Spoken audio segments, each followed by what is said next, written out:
Hello दोस्तों, math competition academy में आपका स्वागत है।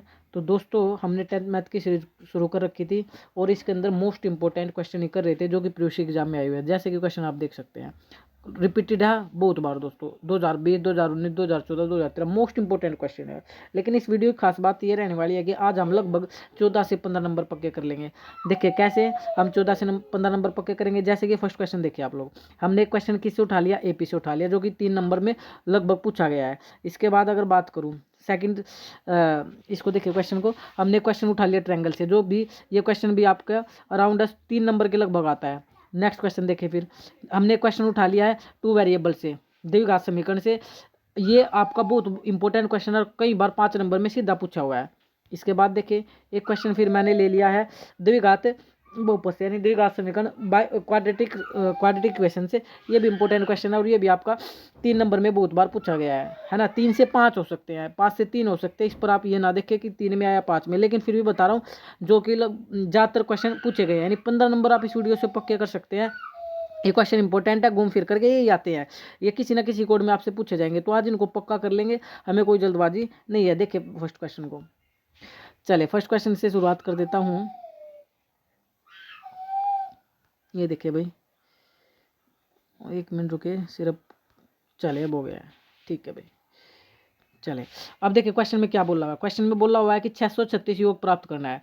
ठीक है, योग प्राप्त करने के लिए एपी के कितने पद लेने चाहिए, कितने पद लेने चाहिए, तो इसका मतलब तो एन निकालना है। क्या निकालना है, एन है। लेकिन एपी गिवन है तो सबसे पहले ए देख लो कितना है, 9 है। ए कितना है, 9 है। डी कितना है, ए क्या होता है, पहला पद कितना है, 9 है। डी कितना होता है, दूसरे में से पहला घटाओ, तीसरे में से दूसरा घटाओ, कोई भी घटा लो। तो 17 में से 9 घटा लो, 17 में से क्या घटा लो, 9, तो डी आ जाएगा 8। डी कितना आ जाएगा, 8। यहाँ तक ठीक है भाई। पहला पद क्या होता है, तो एपी में पता है ना तुम्हें, जो फर्स्ट वैल्यू इसको A1 के नाम से बोलते हैं, जो कि 9 है, और डी क्या है, 17 में से 9 घटाओ तो 8, ये डी आ गया। अब हमें दे रखा था 636 योग। देखिए योग है, इसका मतलब योग का मतलब ऐसा होता है, और कितना योग है, 636। बोल रहा ना 636 योग प्राप्त करने के लिए, तो एस एन की वैल्यू है 636। एस एन की वैल्यू कितनी है, 636। आपको समझ आ रहा होगा एस एन की वैल्यू कितनी है, 636। एन हमें निकालना है। आपसे बोल दे 1000 योग प्राप्त करने के लिए, तो 1000 योग प्राप्त करने का मतलब एस एन की वैल्यू कितनी है, 1000।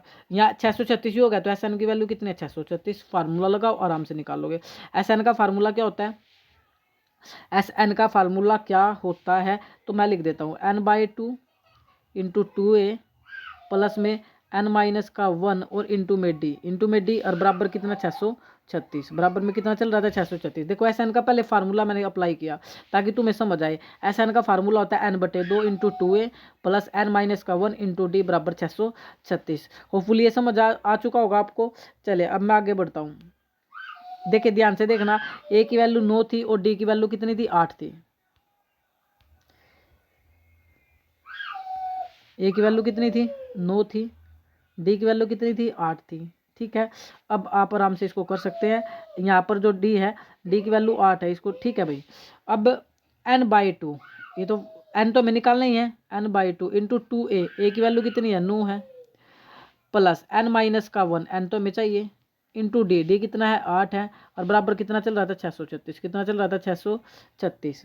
इतनी बात समझ आ रही होगी। एक बार इसको चेक कर लेते हैं कि ए की वैल्यू 9 ही थी, बिल्कुल ठीक है। डी की वैल्यू 8 थी, बिल्कुल ठीक है भाई। ए की वैल्यू कितनी थी, 9, डी की वैल्यू 8। अब इसको सोल्व करो। अब सोल्व कैसे करेंगे उसको भी देखना।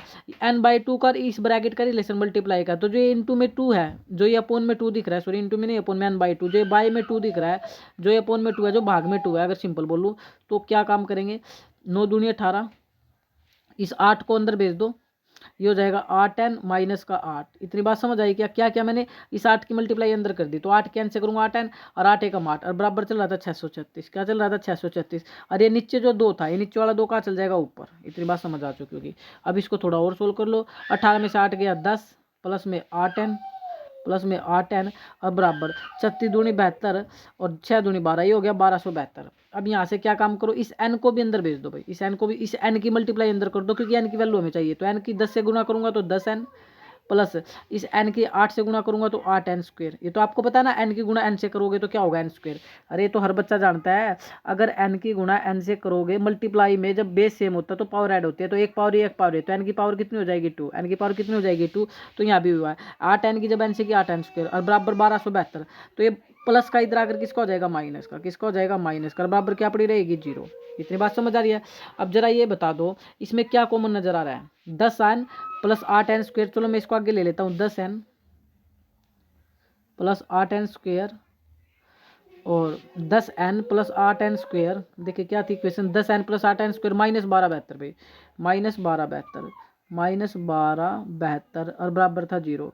अब देखो इसमें क्या कॉमन आ रहा है, इसमें देखो 2 कॉमन है, सारे 2 से डिवाइड है, 2 का रूल होता है इकाई अंक 2 की टेबल 0, 2 की टेबल में आता 8 भी और ये 2 भी, तो 2 से हर टर्म को डिवाइड करो। तो ये समझ आया क्यों किया मैंने, क्योंकि ये सिंपल हो जाए फॉर्म, बिल्कुल आपकी सिंपल से सिंपल डाटा मिल जाए हमें। तो 2 से 10 को काटोगे तो ये 5n काट लोगे आराम से, 2 को 8 से काटोगे 2 चौका 8, 4n स्क्वायर माइनस 2 छिके 12, 2 छिके 12 और 72 का 10 36, ठीक है, और 0 से करूँगा 0 ही आएगा, दोबारा देख सकते हैं 2 पंजे 10, ठीक है, ये मैंने यहाँ लिख ही दिया, चलो यहाँ भी लिख देता हूँ एक बार।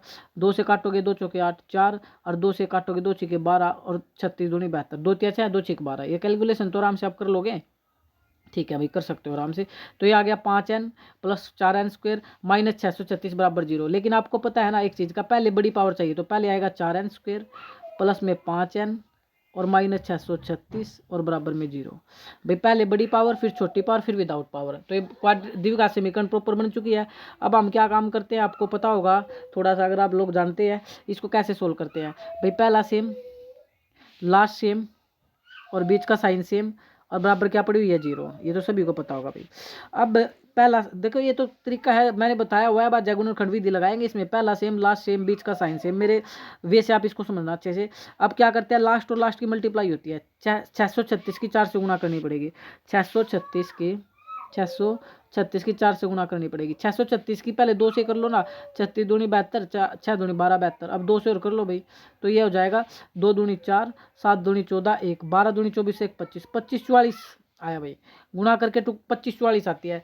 तो अब हमें क्या काम करना है, ध्यान देंगे हमें क्या काम करना है, हमें भाई जो हमारा गुणा कर कर आया है, गुणा कर कर आया है उसके टुकड़े करने हैं। अब वो कैसे करते हैं देखना, हमें ये देखो लास्ट साइन आपका कितना है माइनस है, अगर लास्ट साइन माइनस है तो एन के जो कोफिशिएंट है उसके ऊपर से जाते हैं, तो एन का कोफिशिएंट है 5। ध्यान देना जो चीज़ बता रहा हूँ, लास्ट का साइन देखो 636 का साइन माइनस है तो ऊपर से चलेंगे, किसके ऊपर से, एन के कोफिशिएंट से, एन का कोफिशिएंट 5 है तो 5 के ऊपर से चलो, 5 के ऊपर से चलोगे तो 5 के ऊपर से जब हमें जाना है तो क्या आएगा, 5 के ऊपर 6 7 8 9 और 10, गुणा करो, गुणा में से 1 से शुरू होगी, 1 2 3 4 और ये 5। अब देखो 10 पंजे 50, तो ये तो 50 है, हमें 25 44 है, ये बहुत आगे जाना ना, तो गैस कर लो, यहाँ लगा लो 20 30 40, ठीक है। अब गैस करो यहाँ 5 था, मतलब 10 में 10 जोड़ा तो 20 आया, तो इसमें भी 10 जोड़ो, 10 में ये 15, इसमें 10 जोड़ोगे 25, इसमें 10 जोड़ोगे 35, तो गुणा करके देख लो क्या 25 44 से आगे तो नहीं बढ़ गए आप लोग, तो 0 और 5 चौका 20 2 4 3 2 14 1400 तक हो, अभी तो आप कहाँ तक हो 1400, जो कि इससे बहुत ही दूर पड़ा है। तो एक टुकड़ा और आगे बढ़ाओ, 10 में 40 में 10 जोड़ो 50, इसमें 10 जोड़ो 45, इसकी गुणा करके देखो 0 पंजो पंजो 25 2 हासिल 5 चौका 20 और 2 22, अब देखो 2250 आ चुका है, कितना आ चुका है 2250। इसका मतलब क्या है, इसका मतलब ये है कि आप अब टुकड़े के नज़दीक हो, जो हमें 2544 चाहिए वो आपका आ सकता है, 50 से आगे पड़ा है टुकड़ा, तो इसके लिए कैसे करेंगे काम वो देखना भाई।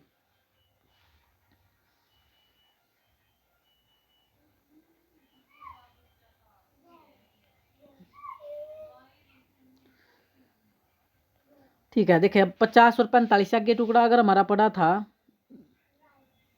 तो कोई दिक्कत नहीं है, 50 से आगे क्या आएगा 51 52 53 54 और 55, और गुणा कितने पे आ चुकी थी 45, तो 45 के बाद 46 47 48 49 और ये 50, ठीक है भाई।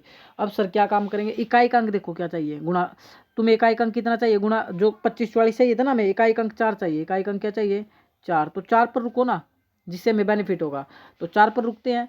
6 इसका देखो ये 6 इसका एक 6 कम 6 कोई फायदा नहीं है, 7 दूनी 14 इकाई अंक 4, इससे फायदा होगा, 8 या 24 इससे फायदा होगा।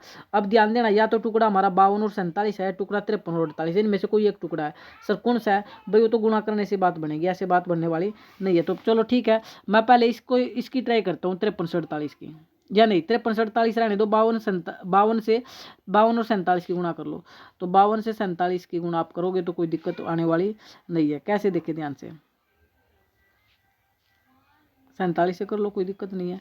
7 दूनी 14, एक हासिल 7 पंजे 35 और एक 36।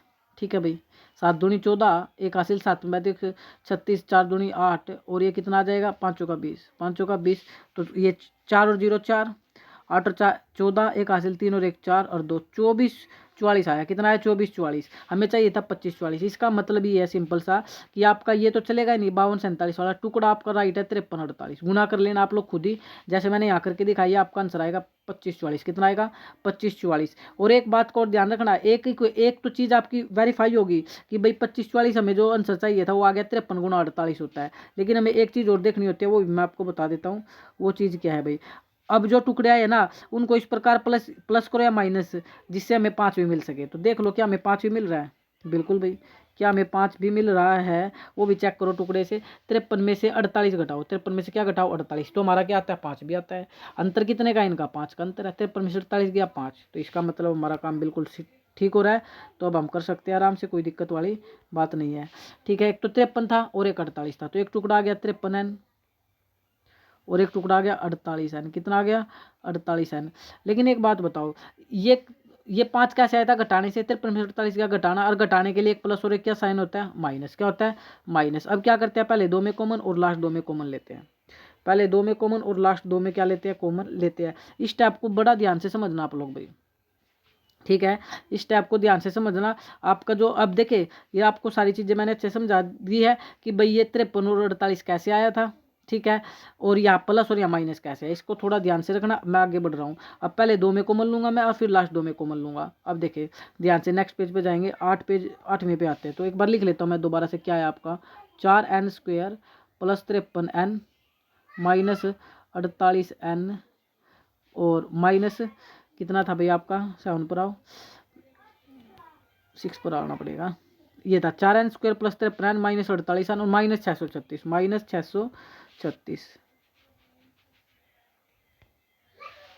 636 और बराबर चल रही थी 0। अब आराम से करो, पहले 2 में कॉमन लेता हूँ मैं।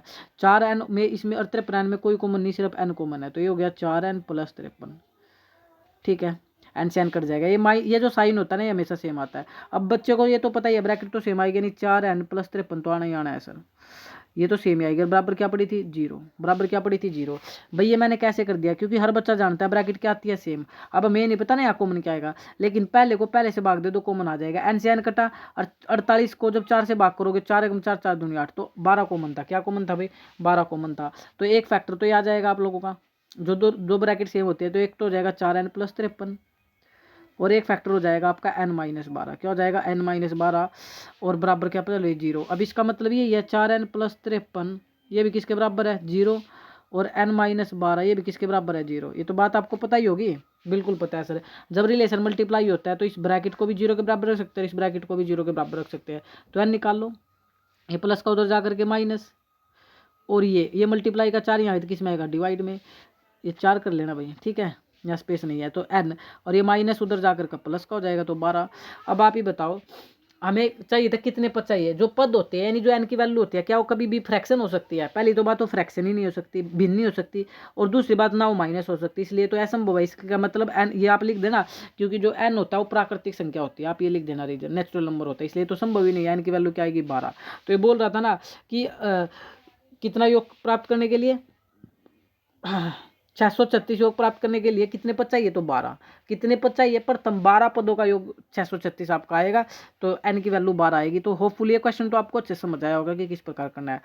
चले मैं नेक्स्ट क्वेश्चन की बात करता हूँ आप लोगों के सामने। और सेकंड क्वेश्चन पर आ जाते हैं भाई।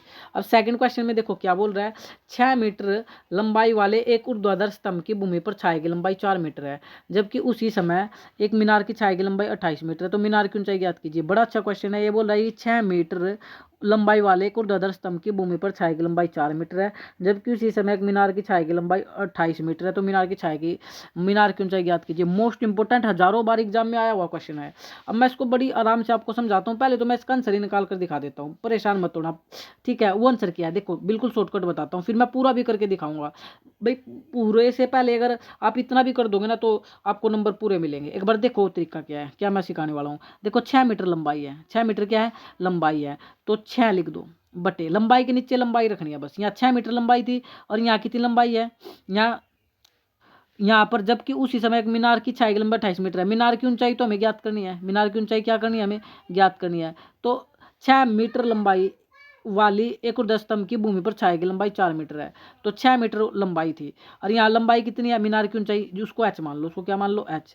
और यहाँ आओ, बेसिकली मैं क्या कर रहा हूँ, लंबाई के नीचे लंबाई रखूंगा और छाया के नीचे छाया रखूंगा। यहाँ छाया की लंबाई कितनी है, 4 बटे आओ, और यहाँ छाया की लंबाई कितनी है, 28। कितनी है, 28। समझ आया। अब आप अगर बोलोगे कहाँ से आया, ये होता है सीपीसीटी। कहाँ से होता, ये क्या होता है रूल, सीपीसीटी। मैं पूरी बात आपको बताऊंगा। सॉरी सीपीसीटी नहीं भाई, एसपीसीटी। क्या होता है, एसपीसीटी। ठीक है भाई, एसपीसीटी होता है। तो ये गलती से बता दिया मैंने, 1 मिनट मैं इसको ठीक कर देता हूँ। सीपीसीटी नहीं होता, ये तो था आप लोगों का। छाया की लंबाई 4 थी और यहाँ छाया की लंबाई 28 थी। और ये कहाँ से आता है, ये एसपीसीटी होता है। क्यों आया मैं ये भी बात करूंगा, फिलहाल आंसर आपको निकाल कर दिखाता हूँ क्वेश्चन का। तो मैंने क्या बताया, लंबाई के नीचे क्या रख दो, लंबाई। ठीक है, छाया के नीचे क्या रख दो, छाया। यानी छाया की लंबाई थी 4 और यहाँ की छाया की लंबाई थी 28। अब सोल्व कर लो, क्रॉस मल्टीपल करो। एच की गुणा किससे होगी, 4 से, और 28 की गुणा किससे होगी, 6 से। अब यहाँ से एच निकालना कितना आसान है, आप ही देखो। अगर मैं एच निकालता हूँ तो हमारा कितना आ चुका था, 28 गुणा 6, और ये जो गुणा का है ये भाग में आएगा। 4 एकम 4, 4 7 28, तो 7 6 42, तो 42 मीटर। तो यानी जो आप लोगों की मीनार की ऊंचाई थी वो कितनी हो जाएगी, 42 मीटर। सिंपल है, 3 नंबर में काफ़ी बार क्वेश्चन पूछा गया है। क्या मैंने बताया भाई, लंबाई के नीचे क्या रखनी, लंबाई। छाया के नीचे क्या रखनी, छाया, बस। अब अगर आप चाहते हो कि नहीं सर पूरा समझाओ हमें, तो जिससे हमारा काम चल सके, तो मैं पूरा भी करके दिखा देता हूँ भाई आप लोगों को, कोई दिक्कत नहीं है। देखो पूरे की अगर मैं बात करूँ आप लोगों के सामने, तो ये देखिए फटाफट से बताता हूँ क्वेश्चन को। अब मैं आपको विद फिगर आपको क्वेश्चन समझाता हूँ। देखिए ये बोल रहा था कि 6 मीटर लंबाई वाले एक ऊर्ध्वाधर स्तंभ की भूमि पर छाया की लंबाई 4 मीटर है। कितनी है, 4 मीटर। एक 6 मीटर, एक ये ले लो भाई, ये ले लो, चलो। एक 6 मीटर था, क्या था, 6 मीटर लंबाई का एक स्तंभ था, और इसकी छाया की लंबाई जो थी ये थी, ये तो 6 मीटर का था, और छाया की लंबाई 4 मीटर थी, ये था। लेकिन फिर क्या कहा, जबकि उसी समय एक मीनार की छाया, एक मीनार और ले लो, और यहाँ छाया की जो लंबाई है वो आ गई भाई। ठीक है, ये छाया छाया की लंबाई आ गई, थोड़ी आकृति को समझना। यानी एक ट्रायंगल बनेगा भाई, क्या बनेगा, एक ट्रायंगल बनेगा। ठीक है, क्या क्या बनेगा, एक ट्रायंगल बनेगा। तो 1 मिनट रुकना,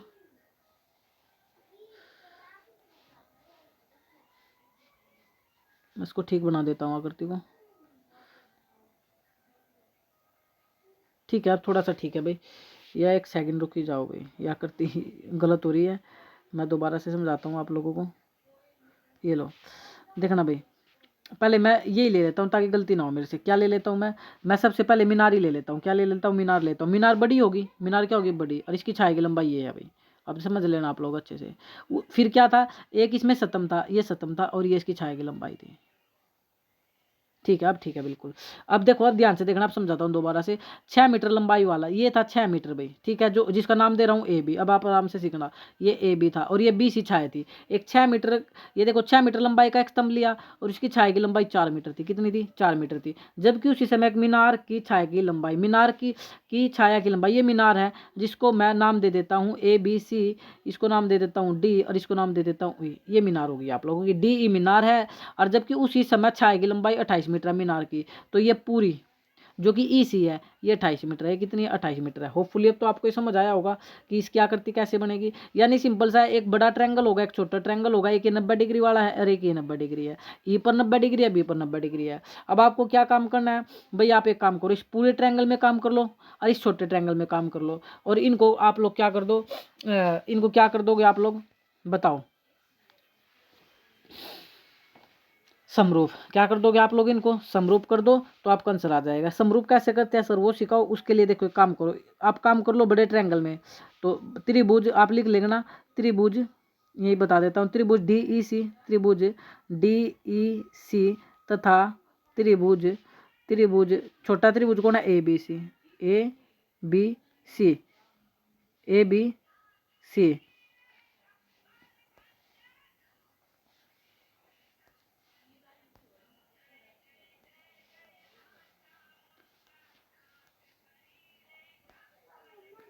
त्रिभुज आप लगा लेना, ए बी सी, इसमें हमें काम करना है। तो अब क्या काम करो, सबसे पहले इसको कोण 1 नाम दे दूं, और इसको कोण अगर 2 नाम दे दूं, ई को, या 1 2 भी रहने दो, आप इसको ई बोल सकते हो। यहाँ लिख लो ताकि आपको समझ आए, कोण 1, और इसको यहाँ लिख देता हूँ कोण 2। तो आप पहले बड़े में काम कर रहे हो ना डी ई सी में, तो कोण 1 बराबर कोण 2 आ जाएगा 90 डिग्री, लिख लोगे आराम से। कोण 1 बराबर कोण 2। दूसरा, एक तो ये हो गया आप लोग कोण 1 बराबर कोण 2, फिर क्या होगा दूसरी बात बताओ सर। दूसरी बात ये हो जाएगी भाई, एक तो ये 90 डिग्री हो गया और एक आप लोगों का हो जाएगा, ये देखिए क्या आप इसमें काम करोगे, एक तो 90 डिग्री ले लेना और एक चीज़ और ले लो, दोनों में ई कॉमन है, कोण ई कॉमन है, देखिए ध्यान से, ई कॉमन है या सी कॉमन है, सॉरी क्या कॉमन है सी, यहाँ भी देखो सी आ रहा है और यहाँ भी क्या आ रहा है सी आ रहा है, तो आप यहाँ लिख सकते हो कोण सी बराबर कोण सी, तो ये हो जाएगा कॉमन। क्या हो जाएगा, एक कॉमन मैं नहीं लिख रहा हूँ स्पेस का, मैं उभयनिष्ठ, क्या हो जाएगा उभयनिष्ठ। तो ये जो ट्रायंगल था, ये triangle D E C similar हो जाएगा, नहीं समरूप हो जाएगा ए बी सी से, क्या हो जाएगा ए बी सी के, क्या हो जाएगा ये समरूप हो जाएगा। और अब आगे तो मैंने तुम्हें बताया ही था, अब इससे क्या फ़ायदा होगा, जो कि इम्पोर्टेंट फ़ायदा आपको लेना था, वो फ़ायदा देख लो क्या होगा। तो वही फ़ायदा होगा जो अभी थोड़ी देर पहले मैंने समझाया था। क्या समझाया था, देखना ध्यान से, आपको वही काम लिखना है। इतनी बात तो समझ आ चुकी है आपको, तो ये अब यहाँ से क्या फ़ायदा होने वाला है वो देखना ध्यान से। मैं इसको साफ कर देता हूँ। अब ये तो आपको समझ आया कैसे हुआ है सारा का सारा काम, ताकि ये समझा सकूँ मैं। अब सिंपल सी बात है, जो मैंने तुम्हें बताया था अब हो जाएगा। ये जो लंबाई के नीचे लंबाई लिखनी है, तो डी ई बटे हो जाएगा आपका ए बी इक्वल, और बड़े की छाया क्या थी ई सी, और छोटे की छाया क्या थी बी सी, बस ये आपका मेन काम था। और ये हो जाएगा एस पी सी टी, क्या हो जाएगा ये एस पी सी टी। समरूप त्रिभुजों के संगत भाग बराबर होते हैं। इससे पहले तो मैं अब फिर सिंपल वे में तो समझा ही चुका था। इसका मतलब भी वही है, लंबाई के नीचे लंबाई है, छाया के नीचे छाया है, आपको ये याद रखना है। लंबाई के नीचे लंबाई, छाया के नीचे छाया, बस उसके नाम आपको बताए गए हैं। डी क्या होगी लंबाई, डी क्या होगी लंबाई, ए बी भी क्या होगी लंबाई, लंबाई के नीचे लंबाई, ई सी क्या है ई सी छाया, और बी सी क्या है छाया। तो लंबाई के नीचे लंबाई, छाया के नीचे छाया, तो ये क्या होता है हमारा एस पी सी टी की वजह से आता है। तो आगे तो आप आराम से कर सकते हो, जो कि मैंने अभी थोड़ी देर पहले आपको समझाया था। चले भाई नेक्स्ट क्वेश्चन की बात करते हैं आप लोगों के सामने, क्वेश्चन नंबर 3 की। ठीक है भाई, क्वेश्चन नंबर 3 पर आओ। ऋतु नदी की धारा के अनुकूल 2 घंटे में 20 किलोमीटर तैर सकती है और धारा के प्रतिकूल 2 घंटे में 4 किलोमीटर तैर सकती है। उसकी शीतल जल में तैरने की चाल तथा धारा की चाल ज्ञात कीजिए। अच्छा कंसेप्ट है, इंपॉर्टेंट क्वेश्चन है, काफी बार क्वेश्चन 5 नंबर में रिपीटेड है, यही 2 बार आ चुका है। कितनी बार आ चुका है, 2 बार आ चुका है। तो देखिए भाई कैसे करेंगे, आपसे पूछा शीतल जल में तैरने की चाल, तो मान लो माना शीतल जल में तैरने की चाल, पूरा नहीं लिखूंगा भाई, पूरा आप लिख लेना शीतल जल में तैरने की चाल। चाल को मैं स्पीड से लिख दूं, तुम्हें कोई परेशानी नहीं है, कोई परेशानी नहीं सर। एक्स देखो ये किलोमीटर है, ये घंटा है, तो स्पीड मानी जाएगी किलोमीटर प्रति घंटा। समझ आया, किलोमीटर प्रति घंटा क्यों माना, क्योंकि यहाँ दूरी किलोमीटर में है और यहाँ समय घंटे में, तो इसको बोलते हैं किलोमीटर प्रति घंटा। जो चाल है वो किलोमीटर प्रति घंटा में आती है। शीतल जल की मान ली, दूसरी चाल थी धारा की, ये भी मान लो, माना धारा की चाल, माना धारा की चाल ऐसे लिख देता हूँ। और इसको मान लेंगे वाई किलोमीटर प्रति घंटा, वाई किलोमीटर प्रति घंटा। यहाँ तक बात समझ आ रही है। अब इसने क्या बोल रहा है ध्यान से देखना, ऋतु नदी की धारा के अनुकूल 2 घंटे में 20 किलोमीटर चल सकती है। तो यहाँ प्रयोग किया अनुकूल का। अनुकूल में क्या होता है, अनुकूल में चाल जुड़ती है, ध्यान देना, अनुकूल में चाल जुड़ती है। और एक शब्द दे रखा प्रतिकूल, प्रतिकूल में चाल घटती है, प्रतिकूल में चाल घटती है। तो अगर आप अनुकूल अनुकूल चाल निकालना चाहते तो इन दोनों को जोड़ दो, तो ये हो जाएगा एक्स प्लस वाई। तो ये तो होगी चाल, कौन सी चाल, अनुकूल चाल, एक्स प्लस वाई। सिंपल है, अनुकूल चाल, अनुकूल क्योंकि अनुकूल में दे रखा ना हमें, अनुकूल धारा के अनुकूल 2 घंटे में 20 किलोमीटर जाती है। तो हमारे पास ये एक तो बताओ दूरी का फार्मूला क्या होता है, दूरी का डिस्टेंस का फार्मूला होता है sir speed into time, speed into time. तो मैं वही काम करूंगा। अब मैंने स्पीड लिख ली, इसकी गुणा टाइम से करूंगा, ये तो मेरी स्पीड आ गई, अनुकूल चाल आ गई। और ये कितना टाइम ले रही थी, 2 घंटे, 2 घंटे। तो ये क्या हो गया, बराबर दूरी आएगी, और दूरी कितनी है 20 किलोमीटर। समझ आ गई कैसे बनाई मैंने इक्वेशन, समझ आ चुका होगा आपको भी। इसको कर दो सोल्व, तो ये हमारा आ जाएगा एक्स प्लस वाई, और ये बराबर था 20, और ये गुणा का 2 भाग में आएगा, तो 2 से काटोगे तो ये 10 आएगा। कितना आएगा 10। ये इक्वेशन फर्स्ट बनानी आई क्या तुम्हें, चले यहाँ के तो कैसे बनाओगे तुम, है ना, इसको आगे ले लेता हूँ फिर। यानी जो इक्वेशन फर्स्ट हमारी आई है इसकी बात करते हैं। 2 से काटोगे तो ये आ गया 10, कितना आ गया 10, 2 से काट लो तो ये आ जाएगा 10, यानी एक्स प्लस वाई बराबर 10 है। एक्स प्लस वाई बराबर क्या आ चुका है, 10 आ चुका है। ठीक है भाई, मैं इस इक्वेशन को आगे ले लेता हूँ।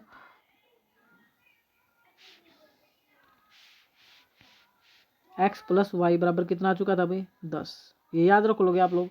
चले 3 पे आओ। x प्लस वाई बराबर 10 आ चुका था। अब अगली क्वेश्चन कैसे बनेगी सर वो बताओ। अब देखिए अगली क्वेश्चन पर आओ। धारा के प्रतिकूल, अगर धारा के प्रतिकूल जाना है तो ये जो x y ये घट जाएंगे, x और y क्या है, घट जाएंगे। प्रतिकूल चाल होती है, अभी मैंने बताया था, अनुकूल चाल में जोड़ते हैं, स्थिर प्लस धारा की चाल आएगी, और प्रतिकूल में ये माइनस होते हैं, स्थिर माइनस धारा होता है, तो x माइनस वाई। तो ये तो हो गया प्रतिकूल चाल आ गई। अब इसकी गुणा की चाल की गुणा समय से करेंगे, समय कितना 2 घंटे, तो इसकी गुणा 2 से करो, और दूरी कितनी थी 4 किलोमीटर, समझ आया होगा। तो यहाँ भी हो जाएगा x माइनस वाई 4, और ये गुणा का 2 भाग में, तो इससे काटोगे तो 2 ही, 2 एकम 2, 2 दूनी 4। तो जो अपनी इक्वेशन आई है,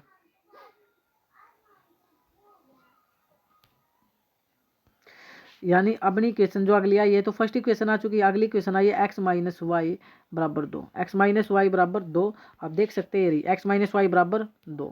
तो इसको सोल्व करते हैं भाई। x माइनस वाई बराबर कितना आ चुका है 2, इक्वेशन सेकंड, तो रख दो इक्वेशन फर्स्ट के नीचे। तो इक्वेशन फर्स्ट के नीचे रखोगे, एक तो आई थी x प्लस वाई बराबर में 10, ये इक्वेशन आई है x माइनस वाई बराबर में 2। अब साइन बदलने की जरूरत नहीं, क्योंकि प्लस माइनस पहले पड़े, वाई से वाई कट गया, तो हो गया 2x बराबर में 12। तो x यहाँ से आराम से निकल जाएगा 12, और ये गुणा का 2 भाग में, 2 छिके 12, तो x आ गया। अच्छा है, अब x का मान इक्वेशन फर्स्ट या सेकंड में रख दो। मैं सेकंड में रख देता हूँ आपके सामने, क्योंकि खाली पड़ा है ये पोर्शन। तो x की वैल्यू कितनी है, चलो दोबारा लिख लेता है, x माइनस वाई बराबर 2, x की वैल्यू आई है 6 माइनस वाई बराबर 2। तो माइनस वाई 2, ये प्लस का उधर किसको आ जाएगा माइनस का, तो माइनस वाई बराबर आ गया माइनस का 4, 6 में से 2 गया 4, माइनस से माइनस गया, सॉरी माइनस से माइनस कट गया, तो वाई की वैल्यू कितनी आ गई 4। तो एक्स आ गया 6 किलोमीटर प्रति घंटा, लिख लोगे ना, ये तो 6 किलोमीटर प्रति घंटा, और वाई आ गया 4 किलोमीटर प्रति घंटा। तो हमसे ही तो मांगी थी, क्वेश्चन पर आना, क्वेश्चन में ही तो मांगा था, बताओ शीतल जल में चाल और धारा की चाल, ये हमने x किलोमीटर प्रति घंटा माननी थी, ये हमने y किलोमीटर प्रति घंटा माननी थी। तो आपका आंसर आराम से आ चुका है। क्या आंसर आ चुका है आपका, x की वैल्यू कितनी आ गई है 6, तो शीतल जल में कितनी चाल है 6 किलोमीटर प्रति घंटा, और धारा की चाल आई है y की वैल्यू 4, तो 4 किलोमीटर प्रति घंटा। तो कंसेप्ट तो सिंपल सा यही है। मैं एक बार आपको अगर बताऊँ कंसेप्ट की, अगर बात करूँ मैं आप लोगों के सामने, सिंपल सी बात यही है कि अगर मैं बात करूँ आपके सामने कंसेप्ट की, तो कंसेप्ट तो भाई यही था कि एक चाल को मैंने x मान लिया, एक चाल को क्या मान लिया मैंने x, और एक चाल को y, ठीक है। तो अगर अनुकूल निकालना है तो ये दोनों जुड़ेगा, अनुकूल चाल में दोनों चालें जुड़ जाएंगी, अगर प्रतिकूल निकालना है तो ये दोनों चाल घट जाएंगी। ये चाल कौन सी है, ये शीतल जल में चाल है, और ये कौन सी है, ये धारा की चाल है। तो शीतल में धारा जुड़ती है, शीतल में धारा घटती है, अनुकूल में जोड़ना होता है और प्रतिकूल में घटाना होता है। इतनी बात अगर आप कर रहे हो तो वेरी गुड। नेक्स्ट बढ़ते हैं भाई, देखना एक सेकंड रुकना भाई, ठीक आगे बढ़ जाते हैं और क्वेश्चन आपका लेते हैं। क्वेश्चन नंबर जो आपका नेक्स्ट है, इसमें क्या बोला हुआ है, एक द्विघात बहुपद ज्ञात कीजिए जिसके शून्यकों के योग और गुणनफल हमें गिवन है। देखो योग कितना है पहले तो वो लिख लो, योग है 3, योग कितना है 3 है, और गुणनफल कितना है, गुणनफल कितना आपका, गुणनफल आपका 2। समझ आया, पहले क्वेश्चन बाद में समझाऊंगा, पहले देखो जो हमें गिवन है, शून्यकों का योग, योग गिवन है 3, ये लिख दिया, और गुणनफल गिवन है 2, गुणनफल कितना गिवन है 2, 2 बार आ चुका है, इंपॉर्टेंट क्वेश्चन है। योग 3 गुणनफल 2, हमें पूछा द्विघात बहुपद, तो ध्यान देना द्विघात बहुपद का एक फार्मूला होता है सिंपल, आपको ये भाई याद ही करना पड़ेगा, वो होता है हमारा, वो क्या होता है लिख देता हूँ पूरा, एक्स स्क्वेयर माइनस योग एक्स माइनस योग एक्स प्लस में गुणनफल, गुणनफल को मैं पी से लिख दूँ क्या, इंग्लिश में पी का मतलब प्रोडक्ट, तो पी लिख सकते हैं बराबर 0, भाई मैंने इंग्लिश का यूज कर लिया थोड़ा सा, कोई दिक्कत नहीं है। एक्स स्क्वेयर माइनस योग एक्स प्लस में गुणनफल यानी प्रोडक्ट बराबर 0, बस वैल्यू डाल दो, या फार्मूला रट लेना इंपॉर्टेंट है, फिर आप आराम से वैल्यू डाल दो तो आंसर आएगा। तो एक्स स्क्वेयर, योग की वैल्यू कितनी है 3 है सर, इसके साथ एक्स लगेगा ही, प्लस प्रोडक्ट कितना है 2 है बराबर 0। तो जो आपका द्विघात आएगा प्रॉपर वो आपका आ चुका है, द्विघात जो आपका आएगा यही आएगा बिल्कुल, x square minus 3x plus 2, बस आपको लिखना है द्विघात समीकरण। क्या लिखनी है पहले, द्विघात समीकरण, आप लिख लेना समीकरण, तो ये हो गया एक्स स्क्वेयर, 4 पर चलते हैं ना, 5 4 पर, 1 मिनट भाई, x square minus 3x plus 2, x square minus 3x plus 2, ये आपका क्या आ गया द्विघात समीकरण आ गया है। 4 पर आओ दोबारा से, x square minus 3x plus 2, x square minus 3x plus 2, x square minus 3x plus 2 आपकी क्या आ चुकी है द्विघात समीकरण आ चुकी है।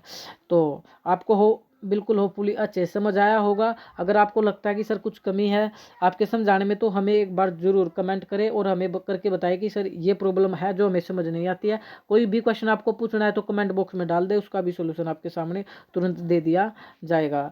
तो जय हिंद, जय भारत दोस्तों।